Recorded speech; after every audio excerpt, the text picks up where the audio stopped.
السلام علیکم دوستو، ہم بات کر رہے تھے قرون وسطیٰ کے فلسفہ اور الہیات کے حوالے سے۔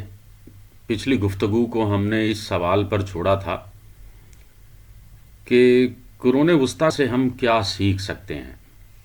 اب ہم بات کریں گے کہ قرون وسطیٰ کا فلسفہ اور اس زمانے کی الہیات بڑی متنوع ہے۔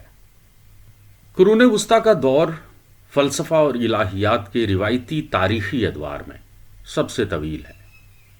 یہ 3 عظیم مذہبی روایات پر مشتمل ہے اور اس میں بے پناہ فکری تنوع بھی موجود ہے۔ پہلے یہ واضح کرنے کی کوشش کی گئی تھی کہ قرون وسطیٰ کے فلسفہ اور الہیات کی سب سے نمایاں خصوصیت اس کا مربوط اور منظم ہونا ہے۔ تاہم اس فکری نظم کا مطلب ہرگز یہ نہیں کہ اس دور میں تنوع موجود نہیں تھا۔ قرون وسطیٰ کے مفکرین نے مختلف کلاسیکی فلسفیوں کو الہامی متون کے ساتھ ہم آہنگ کرنے کی جو کوششیں کیں، ان میں مختلف نظریاتی رجحانات دیکھنے کو ملتے ہیں۔ مثال کے طور پر عربی فلسفی ابن سینا اور ابن رشد دونوں نے ارسطو کے فلسفے کو گہرائی سے سمجھنے کی کوشش کی، لیکن ان کا طریقہ کار مختلف تھا۔ ابن سینا پر نو افلاطونی فکر کا نمایاں اثر تھا۔ اس نے وجود اور اس کی صفات پر بحث کی اور خدا کو وجود کی علت کے طور پر بیان کیا۔ چنانچہ وہ ارسطوئی متن کو زیادہ تر مافوق و طبیعیاتی نقطہ نظر سے دیکھتا تھا، جو نو افلاطونی روایت سے زیادہ ہم آہنگ تھا۔ ابن رشد نے اس مافوق طبیعیاتی نقطہ نظر کو مسترد کیا اور ارسطو کے فلسفے کو زیادہ خالص انداز میں سمجھنے کی کوشش کی، یعنی ایک ایسا فہم جو نو افلاطونی اثرات سے کم متاثر ہو، جبکہ ابن رشد نے ارسطو کی فطریات پر زیادہ زور دیا اور خاص طور پر حرکت کے مسئلے پر توجہ مرکوز رکھی۔ حرکت کے تجزیے کے نتیجے میں اس نے ان اندرونی علل کا مطالعہ کیا جو چیزوں میں تبدیلی پیدا کرتی ہیں، ساتھ ہی ان مافوق الفطرت علل پر بھی غور کیا جو متحرک نہیں ہیں اور جن میں اولین محرک سب سے اعلیٰ حیثیت رکھتا ہے۔ اس طرح ابن سینا اور ابن رشد نے 2 مختلف ارسطوئی افکار کو پیش کیا۔ مسیحی دنیا میں بھی ارسطو کے فلسفے پر غور و فکر جاری تھا۔ سینٹ بونا وینچر نے ارسطو کی فلسفیانہ فکر کو اپنایا، لیکن اس کی حقیقت کی تفہیم زیادہ تر افلاطونی روایت اور خاص طور پر سینٹ اگسٹن کے نظریات سے متاثر تھی۔ اگرچہ سینٹ بونا وینچر نے اپنی فکر میں ارسطوئی عناصر کو شامل کیا، لیکن اس نے انہیں مسیحی تصور حقیقت کے تابع رکھا جو اگسٹینی روایت میں ملتا ہے۔ سینٹ بونا وینچر کے فلسفے میں خدا کے عرفان پر بہت زور دیا گیا ہے اور اس کے لیے وہ باطنی غور و فکر کی راہ اپناتا ہے۔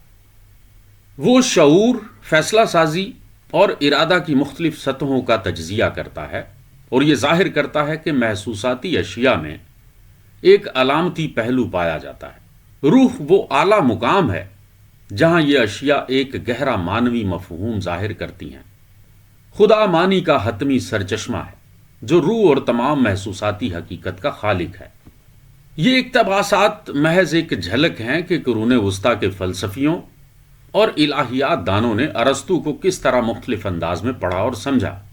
در حقیقت قرون وسطیٰ کے مصنفین جو 3 بڑی مذہبی روایات سے تعلق رکھتے تھے، اپنی فکری کاوشوں میں بے حد تنوع رکھتے تھے۔ باقی ماندہ حصے میں ہم قرون وسطیٰ کے فلسفہ و الہیات کی دنیا کا ایک اجمالی خاکہ پیش کرنے کی کوشش کریں گے تاکہ آپ ان مصنفین واقعات اور تصورات کو بہتر طور پر سمجھ سکیں۔ اس جائزے کا مقصد ان موضوعات کا وسیع تر پس منظر فراہم کرنا ہے۔ اب ہم بات کریں گے وحی اور عقل کے ذرائع پر۔ بنیادی طور پر قرون وسطیٰ کے فلسفی اور الہیات دان وحی اور عقل کو اپنی فکری کاوشوں کے اہم ذرائع سمجھتے تھے۔ ان کے نزدیک وحی وہ کلام الہی تھا جو ان کے مقدس صحائف میں موجود تھی۔ یہودی، مسیحی اور مسلمان تینوں کو اہل کتاب کہا جاتا ہے کیونکہ ان کے ہاں مقدس کتب کا ایک خاص مقام ہے۔ یہودیت میں عبرانی صحائف کو بنیادی رہنمائی کا درجہ حاصل ہے۔ مسیحی انہی صحائف کو عہد عتیق کہتے ہیں، لیکن ان کے ساتھ عہد جدید کو بھی شامل کرتے ہیں جو ان کے نزدیک خدا کی وحی کا تسلسل ہے۔ مسلمان تورات اور انجیل کو خدا کی وحی مانتے ہیں اور حضرت موسیٰ اور حضرت مسیح کو پیغمبر تسلیم کرتے ہیں، لیکن ان صحائف کی تشریح وہ قرآن کی روشنی میں کرتے ہیں جسے وہ آخری وحی مانتے ہیں جو حضرت محمد صلی اللہ علیہ وسلم پر نازل ہوئی۔ یہودی، مسیحی اور مسلمان تینوں اپنی روایات میں اساتذہ اور عالموں کا بے حد احترام کرتے تھے۔ یہودیت میں یہ احترام کتاب دانیال 12ویں باب کی 3 آیت میں مذکور الفاظ میں نظر آتا ہے، جو کچھ یوں ہیں: جو دانش مند ہیں وہ آسمان کی روشنی کی مانند چمکیں گے، اور جو بہتوں کو راستہ بازی کی طرف لے کر جائیں گے وہ ہمیشہ ہمیشہ کے لیے ستاروں کی مانند ہوں گے۔ مسیحیوں میں مقدس پولوس نے عہد جدید میں یہ تعلیم دی ہے کہ تمام صحائف خدا کے الہام سے ہیں اور تعلیم، سرزنش، اصلاح اور راستہ بازی میں تربیت کے لیے مفید ہیں۔ یہ حوالہ آپ مقدس پولوس کا تیموتھیوس کے نام دوسرا خط 3 باب کی 16ویں آیت میں دیکھ سکتے ہیں۔ جبکہ اسلامی روایت میں امام غزالی رحم اللہ اپنی کتاب احیاء العلوم کتاب نحم میں لکھتے ہیں: ہدایت کی راہ دکھانے والے وہ علماء ہیں جو نبی کے وارث ہوتے ہیں۔ میں نے اپنی کتاب کو اس لیے لکھنا ضروری سمجھا تاکہ دینی علوم کو از سر نو زندہ کیا جا سکے، گزرے ہوئے اماموں کی زندگیوں کو اجاگر کیا جا سکے اور یہ دکھایا جا سکے کہ انبیاء اور نیک لوگوں کے نزدیک کون سے علوم مفید اور کارآمد ہیں۔ قرون وسطیٰ کے علماء نے نہ صرف وحی سے رہنمائی حاصل کی بلکہ عقل کو بھی ایک لازمی ذریعہ علم سمجھا۔ ان کے نزدیک عقل اکثر ایک کتاب کی صورت اختیار کر لیتی تھی، کیونکہ وہ فلسفیوں کی تحریروں کو انسانی عقل کی نمائندہ کوششوں میں شمار کرتے تھے۔ قرون وسطیٰ کے ممتاز یہودی فلسفی موسیٰ بن میمون کے نزدیک عقل کا سب سے نمائندہ ارسطو تھا۔ اسلامی فلسفی ابن رشد اور مسیحی مفکر تھامس ایکوینس کے لیے بھی یہی بات کہی جا سکتی ہے۔ بعض دیگر مفکرین کے نزدیک عقل کی نمائندگی زیادہ تر نو افلاطونی مفکرین کرتے تھے، جبکہ یہودی فلسفی ایوس برون کے لیے پلاٹینس اور پروکلس اس معاملے میں اہم تھے۔ مسیحی مفکر جان سکاٹس کے لیے ڈینس دی ایروپیگائٹ اور مسلمان فلسفی الکندی کے لیے پروکلس اور جان فلوپونس اہم تھے۔ وحی اور عقل کا باہمی تعلق کیا ہے؟ تینوں مذہبی روایات یعنی یہودیت، مسیحیت اور اسلام نے وحی اور عقل کو مختلف انداز میں دیکھا ہے۔ یہودی اور مسلم روایات وحی کو زیادہ تر شرعی احکام کے مجموعہ کے طور پر دیکھتے ہیں جو انہیں خدا کے منشا کے مطابق زندگی گزارنے میں مدد دیتے ہیں۔ مسیحی روایت اگرچہ اخلاقی اصولوں کی پابند ہے، لیکن وہ وحی کو عقائد کی وضاحت اور دفاع کا ذریعہ بھی سمجھتی ہے۔ مثال کے طور پر تثلیث اور مسیح کی دوہری فطرت جیسے نظریات مسیحیت میں بنیادی حیثیت رکھتے ہیں اور ان کی وضاحت ضروری سمجھی جاتی ہے۔ یہ سوالات کہ خدا ایک ہوتے ہوئے تین کیسے ہو سکتا ہے اور مسیح خدا بھی ہے اور انسان بھی، یہ کیسے ممکن ہے؟ یہ سوالات مسیحی الہیات کے مرکزی موضوعات رہے ہیں۔ اگرچہ یہودیت اور اسلام زیادہ تر شرعی مذاہب ہیں، لیکن ان میں بھی عقائد کی وضاحت ضروری سمجھی جاتی ہے، مثلا خدا کی صفات، کائنات کی حقیقت اور الہی مشیت وغیرہ کیا ہیں۔ تینوں روایات میں خدا کو تمام اشیاء کا خالق اور وحی و عقل دونوں کا سرچشمہ سمجھا جاتا تھا۔ یہی وجہ ہے کہ الکندی نے اپنی کتاب معباد الطبیعات میں ایک ایسا نظریہ پیش کیا جو تمام عقلی و حیاتی ذرائع سے استفادے کو جائز قرار دیتا تھا۔ وہ لکھتا ہے، ہمیں سچائی کی قدر کرنی چاہیے اور جہاں کہیں سے بھی اسے حاصل کیا جا سکے اسے حاصل کرنے میں شرم محسوس نہیں کرنی چاہیے، خواہ وہ کسی دور دراز قوم سے آئے یا کسی ایسے گروہ سے جو ہم سے مختلف ہو۔ حقیقت کے متلاشی کے لیے سچائی سے بڑھ کر کوئی چیز اہم نہیں، اور نہ ہی کسی کے لیے باعث عار ہے کہ وہ سچائی بیان کرے یا اسے دوسروں تک پہنچائے۔ اگرچہ قرون وسطیٰ کے تمام مذاہب کے مفکرین عقل کو وحی کے سمجھنے کا ایک جائز ذریعہ قرار دیتے تھے، اس دلیل کے ساتھ کہ خدا ہی کتاب مقدس اور کتاب فطرت دونوں کا مصنف ہے، اور ان دونوں میں پایا جانے والا کوئی بھی تضاد محض ظاہری ہو سکتا ہے۔ تاہم قرون وسطیٰ کے مسیحی مصنفین نے ایمان اور عقل کے درمیان تضادات پر زیادہ تفصیل سے بحث کی ہے۔ مسلمان مفکرین نے اپنی مذہبی کتب کی تشریح ورثۂ نبوت کی روایت کے اندر رہ کر کی، جبکہ یہودی مفکرین نے اپنی شریعت کے مفسرین کے نقش قدم پر چلتے ہوئے تفسیری کام انجام دیا۔ مسیحی الہیات دانوں نے اپنی فکری رہنمائی ابتدائی کلیسیائی علماء سے لی، جن کی تحریروں میں پہلے ہی ایمان اور عقل کے درمیان کشمکش کی بحث موجود تھی۔ مثال کے طور پر دوسری صدی کے آخر اور تیسری صدی کے اوائل میں ترتلیان نے اس تضاد کو اپنی مشہور کتاب میں خطیبانہ سوالات کی صورت میں نمایاں کیا۔ وہ لکھتا ہے، ایتھنز کا یروشلم سے کیا تعلق؟ اکیڈمی اور کلیسیا میں کیا ہم آہنگی ہو سکتی ہے؟ بدعتیوں اور مسیحیوں کے درمیان کیا قدریں مشترک ہو سکتی ہے؟ یہ حوالہ آپ اس کی کتاب پریسکرپشن اگینسٹ ہیریٹکس کے 7ویں باب میں دیکھ سکتے ہیں۔ ترتلیان کے نزدیک ہر قسم کی فلسفہ دانی حقیقت کا نہیں بلکہ بدعت کا ذریعہ تھی۔ دوسری جانب تقریباً اسی زمانے میں اسکندریہ کے کلیمنٹ نے یونانی دنیا میں فلسفہ کے متعلق ایک زیادہ مثبت نقطہ نظر اپنایا۔ اپنی کتاب سٹرومیٹا کے 5ویں باب میں وہ لکھتا ہے، خدا تمام اچھی چیزوں کا سبب ہے، کچھ کا براہ راست جیسا کہ عہد عتیق اور عہد جدید، اور کچھ کا بالواسطہ جیسا کہ فلسفہ۔ شاید فلسفہ کو یونانیوں کے لیے براہ راست اس لیے بھیجا گیا تاکہ خداوند یونانیوں کو بلائے، کیونکہ یہ فلسفہ یونانی ذہن کے لیے وہی حیثیت رکھتا تھا جو شریعت عبرانیوں کے لیے، یعنی وہ ایک راہ ہموار کرنے والا تھا جو مسیح میں کمال تک پہنچاتا ہے۔ ترتلیان اور کلیمنٹ کے یہ اقتباسات ابتدائی مسیحی علماء کے اندر فلسفے کے بارے میں دو متضاد رویوں کی نمائندگی کرتے ہیں۔ ایک طرف اسے بدعت کا سرچشمہ سمجھا گیا اور دوسری طرف اسے ایک مفید ذریعہ مانا گیا۔ یہی رجحانات قرون وسطیٰ کے یہودی اور مسلم مفکرین میں بھی دیکھے جا سکتے ہیں۔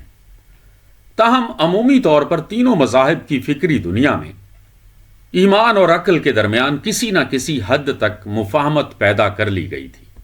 مسیحیت میں ایمان اور عقل کے درمیان تعلق کو سب سے متوازن انداز میں سینٹ اگسٹن نے بیان کیا۔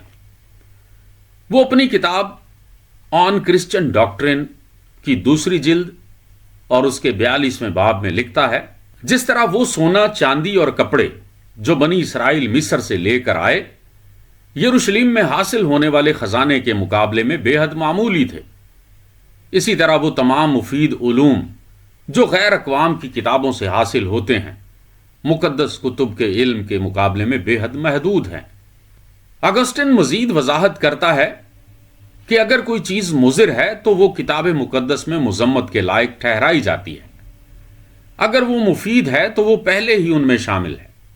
جو بھی سچائی انسان کہیں اور سے حاصل کرتا ہے وہ کتاب مقدس میں یا تو موجود ہوگی یا اس سے بلند تر سچائی وہاں ملے گی، جسے صرف ان مقدس کتب کی حیرت انگیز رفت اور سادگی سے ہی سیکھا جا سکتا ہے۔ گویا اگسٹن فلسفہ کو مکمل طور پر رد نہیں کرتا بلکہ اسے وحی کے تابع رکھتا ہے۔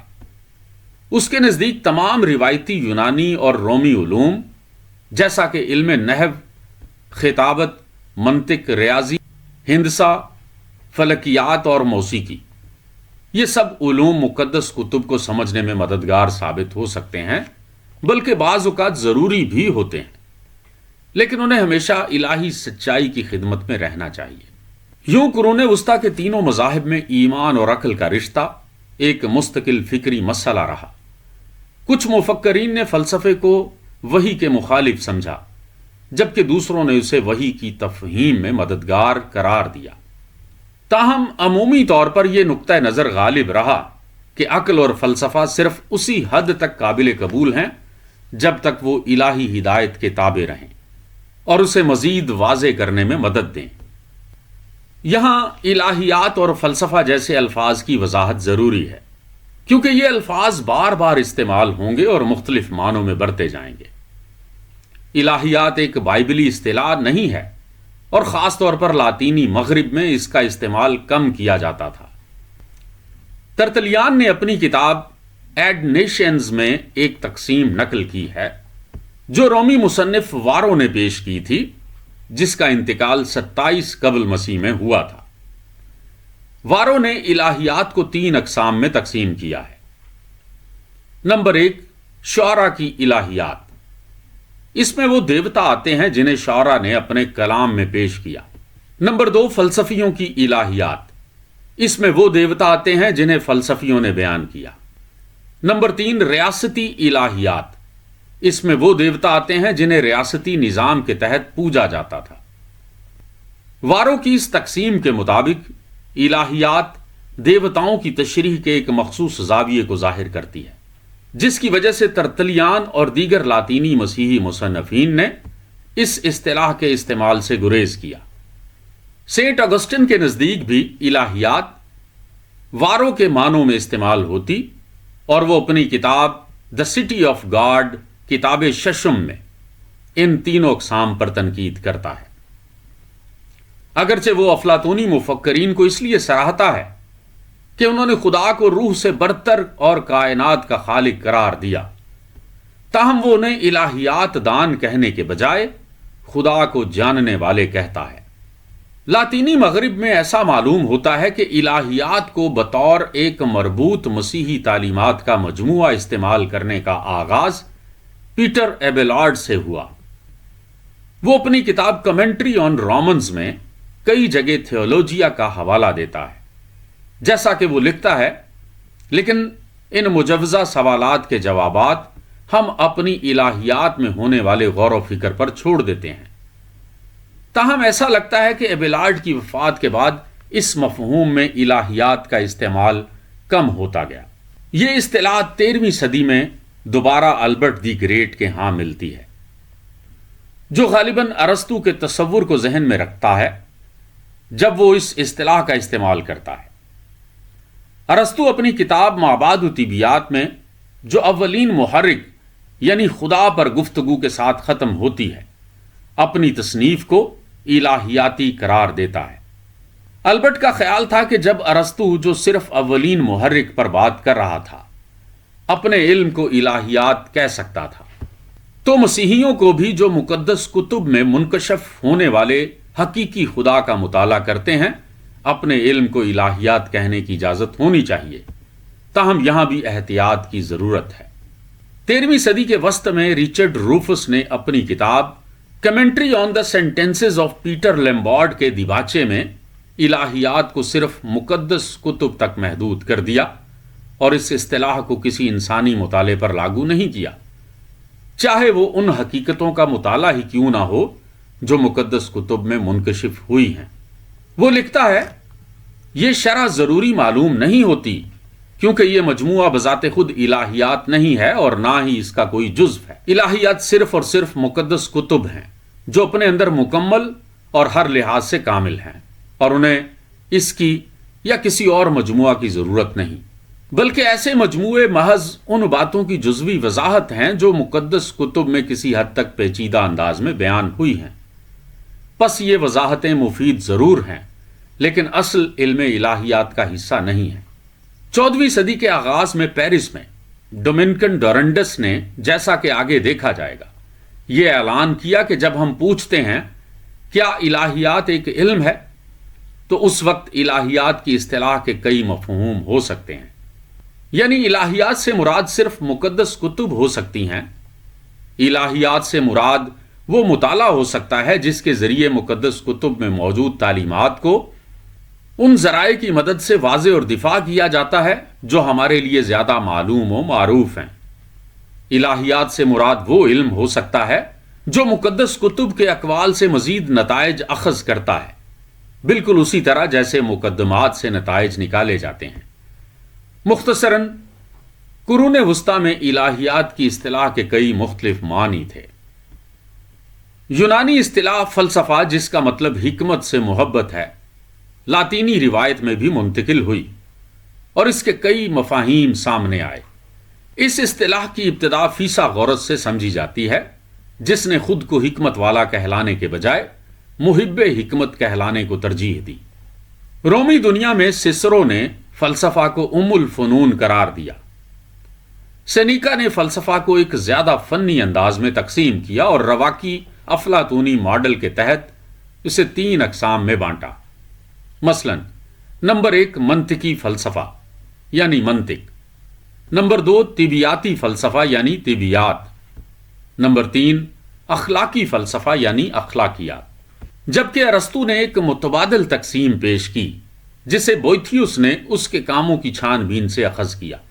اس کے مطابق فلسفے کو 4 شاخوں میں تقسیم کیا گیا ہے۔ مثلا نمبر 1 منطق، نمبر 2 نظریاتی فلسفہ جس میں طبیعیات، ریاضیات اور فلسفہ اولا یا الہیات شامل تھے، نمبر 3 عملی فلسفہ جس میں اخلاقیات، سیاست اور معاشیات شامل تھیں، نمبر 4 شاعرانہ فلسفہ۔ رواقی افلاطونی اور ارسطاطالیسی تقسیمات در حقیقت فلسفے کے اس سخت گیر اور فنی مفہوم کی تشریح کرتی ہیں جو قرون وسطیٰ میں رائج تھا۔ ایک زیادہ عمومی مفہوم میں فلسفہ کو تمام علوم کے لیے استعمال کیا جاتا تھا اور اسی لیے اس کے اجزاء میں مذکورہ کلاسیکی آزاد علوم بھی شامل کر دیے گئے۔ فلسفے کا مطلب بعض اوقات مختلف فلسفیانہ مکاتب فکر سے بھی لیا جاتا تھا۔ مثال کے طور پر سسرو اپنی کتاب ڈی اوریٹر میں 2 فلسفوں کے مناسب کردار کا ذکر کرتا ہے، یعنی پہلا ایکڈیمک فلسفی جس میں افلاطون کے پیروکار شامل تھے، اور دوسرا پیریپیٹیٹکس جس میں ارسطو کے شاگرد شامل تھے۔ بائبل میں الہیات کی اصطلاح کے برعکس فلسفے کا لفظ پایا جاتا ہے۔ مقدس پولوس نے کلوسیوں کے خط 2 باب کی 8ویں آیت میں کہا، دیکھو کوئی تمہیں فلسفے سے دھوکہ نہ دے دے۔ قرون وسطیٰ کے مسیحی مصنفین کے مطابق پولوس کی یہ خبرداری یعقوب کے خط 3 باب کی 15ویں آیت میں دی گئی وضاحت کے مطابق سمجھی جانی چاہیے، جہاں نچلی حکومت یا عرضی حکمت سے خبردار کیا گیا ہے۔ ترتلیان نے اپنی کتاب پریسکرپشن اگینسٹ ہیریٹکس کے باب 7 میں فلسفے کو اسی مفہوم میں استعمال کیا جب اس نے ان لوگوں پر تنقید کی جو رواقی افلاطونی اور جدلیاتی خیالات کو ایک ساتھ ملا کر ایک ملغوبہ مسیحیت تشکیل دینے کی کوشش کر رہے تھے۔ دیگر ابتدائی مسیحی مصنفین نے فلسفے کو ایک مختلف نظر سے دیکھا۔ بہت سے لوگ مسیحیت قبول کرنے سے پہلے فلسفہ پڑھ چکے تھے اور وہ اس کے فوائد سے واقف تھے، خاص طور پر جب وہ تلاش حق اور ایمان کی تقویت کے لیے کوشش کر رہے تھے۔ اگسٹن نے اپنی کتاب اعترافات یعنی کنفیشنز میں فلسفے کو سراہا اور سسرو کی کتاب ہورٹینسیوس کو خدا کا ایک ذریعہ قرار دیا، جس نے اسے مانوی فلسفے کی مادیت پرستی سے نکال کر حقیقت کی طرف مائل کیا تھا۔ اپنی کتاب مسیحی تعلیم میں اگسٹن نے غیر مسیحی علوم کا مطالعہ کرتے وقت احتیاط کی تاکید کی ہے، لیکن اس کتاب کا بنیادی مقصد یہ بتانا تھا کہ فلسفہ عام معنوں میں جو 7 آزاد علوم اور دیگر مضامین پر مشتمل ہے، مقدس کتابوں کی تفہیم میں کس طرح مدد دے سکتا ہے۔ اگسٹن نے تو یہاں تک تجویز کیا کہ مسیحی قارئین کو فلسفے کے زیادہ فنی مفہوم کا بھی مطالعہ کرنا چاہیے اور انہیں نصیحت کی کہ افلاطونیوں کو پڑھو۔ یہ نصیحت اس کے اپنے طرز عمل کی ترجمانی بھی کرتی تھی، کیونکہ یونانی اور لاطینی کلیسیائی مفکرین نے یہی کیا تھا۔ اگسٹن نے مختلف اقسام کے فلسفوں میں فرق کیا تھا۔ مثلا نمبر 1 دنیاوی فلسفہ، نمبر 2 ایکڈیمک فلسفی، نمبر 3 غیر قوموں کا فلسفہ، نمبر 4 دنیاوی حکمت، اس کے برعکس اس نے مسیحیت کے لیے بھی چند اصطلاحات استعمال کی۔ مثال کے طور پہ نمبر 1 مسیحی فلسفہ، نمبر 2 ہمارا فلسفہ، نمبر 3 سچا اور مقدس فلسفہ، نمبر 4 سب سے سچا فلسفہ۔ یہاں اگسٹن واضح طور پر غیر مسیحی اور مسیحی طرز زندگی اور حقائق میں فرق ظاہر کر رہا تھا، یہاں تک کہ اس نے مسیحی ایمان کو بھی فلسفہ قرار دے دیا۔ کیسیوڈورس اور اسیڈورس جیسے مصنفین نے آزاد علوم پر کام کیا۔